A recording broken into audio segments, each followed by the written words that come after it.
대한 관심이 많이 늘다 보니까 네.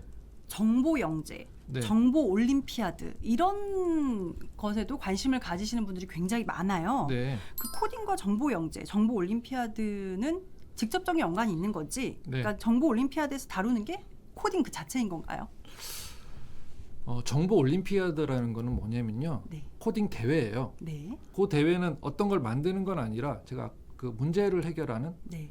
알고리즘, 자료 구조를 사용해서 문제를 해결하는 대회거든요. 어, 난이도가 상당히 높아요. 음, 그런 자료 구조나 알고리즘 같은 학습이 1년 정도 학습을 한다면 예, 충분히 어떤 수상권 노려볼 만합니다. 네.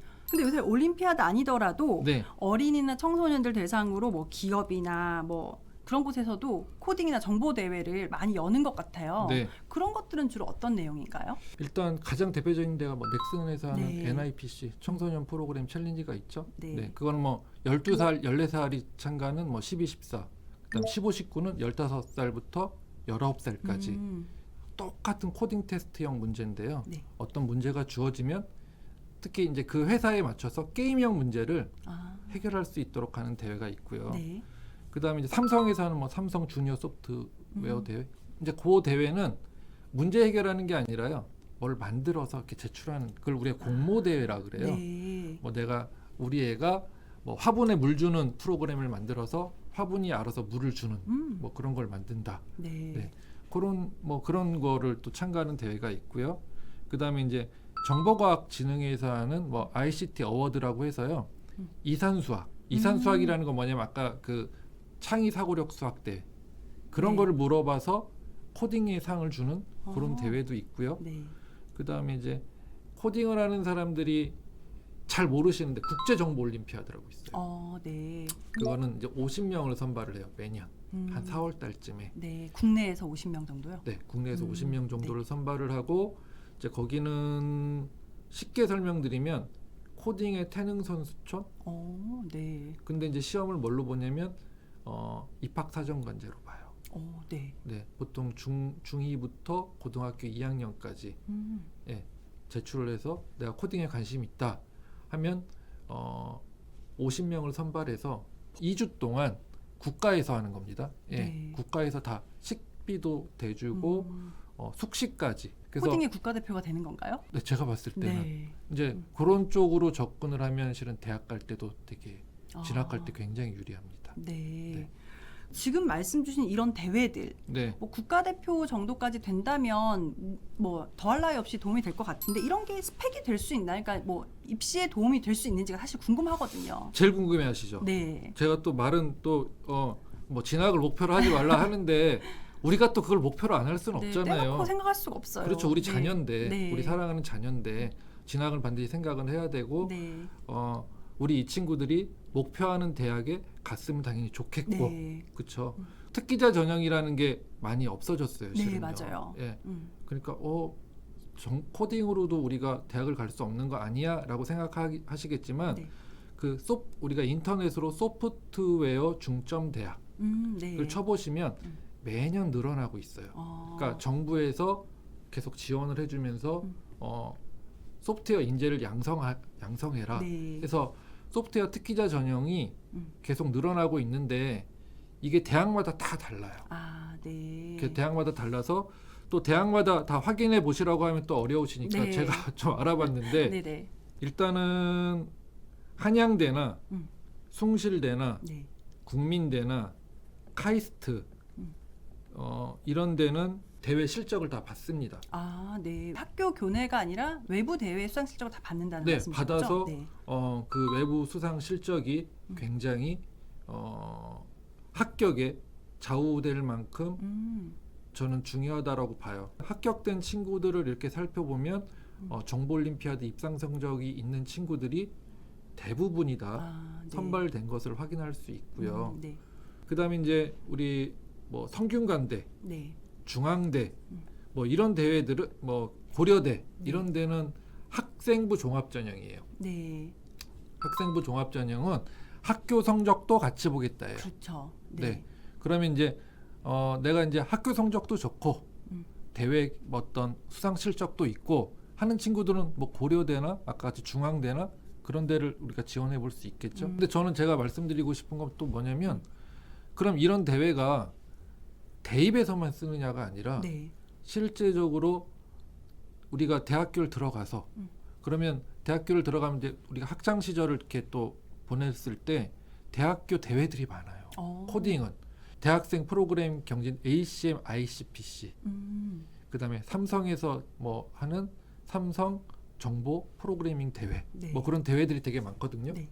삼성 대학생 경진 대회. 예, 그런 대회들이 많은데 그런 대회에 출전을 하려면 우리가 코딩을 해야 할 수 있는 친구들이 출전할 수 있는 거잖아요. 그렇죠. 근데 이제 우리 부모님 세대 때는 또 이러기가 쉬워요. 그거 대학 가서 하면 되지 않냐? 네. 예, 그런데 대학 가서 하면 할 수 있지 않냐라고 생각들을 하시는데 지금 부모님 세대랑 지금의 세대는 너무 빨리 변했어요. 무슨 얘기냐면 대학 가서 하면 지금은 좀 많이 부족하다, 좀 늦다. 늦었다. 물론 대학교 가서 해도 부모님 말대로 늦는 건 아니지만 그렇게 쫓아가서 할 수 있는 친구들이 많지는 않다. 그렇다면 이게 뭐 반드시 진학을 위해서가 아니라 진로를 이쪽 방면으로 좀 두고 있는 친구라면 네. 진학과 관계없이 좀 미리미리 공부해 두는 게 나중에 뭐 취업이나 진로 설정에 굉장히 도움이 되겠어요. 도움이 되죠. 앞서 그 소프트웨어 중점 대학교 말씀을 주셨는데 네. 최근에는 IT 중점 고등학교들도 좀 네. 많이 늘어나고 있는 것 같아요. 맞아요. 뭐 일반 명문 고등학교 중에서도 네. 이렇게 IT 중점 고등학교로 전환하는 학교들도 있고요. 네. 이런 학교들은 뭐 입시 실적이나 전망들이 좀 어떤가요? 보통 이제 마이스터거나 네. 특성화고나 네. 그런 고등학교들이 있죠. 근데 엄밀하게 대학교 실적으로만 보자면 네. 마이스터고하고 특성화고는 취업을 네. 목적으로 하는 학교예요. 그쵸. 진학을 목적으로 하는 학교가 아니라 내가 진학을 목적으로 한다면 일반고나 또는 이제 뭐 우리가 뭐 어떤 그 상급 학교를 네. 진학하는 게 맞을 것 같고요. 네. 근데 또 마이스터고 그 특성화고 중에서도 그래도 두각을 나타내는 고등학교가 있어요. 뭐 한국 디지털 미디어 고등학교라든가 그다음에 설립 인터넷고라든가 그런 고등학교들이 좀 두각을 나타내는데 네. 그 특성화고 특별 전형이라는 게 또 따로 있어요. 네네. 네. 그러면 그런 고등학교들은 그 대학교 진학률이 그래도 좋아요. 그 소위 좀 학부모님들이 원하는 네. 좀 주요 대학 실적도 괜찮은 편인가요? 네, 괜찮습니다. 뭐 보통 한양대, 고려대. 근데 좀 더 그건 자세히 들여다볼 필요는 있어요. 네. 왜냐하면 그 고등학교들이 실적을 발표할 때는요, 재수생인지, 그렇죠. 재학생인지, 그 다음에 정시로 갔는지, 수시로 갔는지 그런 걸 발표를 안 해요. 맞습니다. 네. 합격자만 이렇게 발표를 하기 때문에 실제적으로 뭘 보시는 게 가장 유리하냐면 그 학교의 생기부. 네. 네, 생기부를 그러니까 구할 수 있으면 한번 찾아보세요. 생기부를 찾아보면 뭘 보시면 되냐면 생기부를 몇 장 정도를 써주나를 보시면 돼요.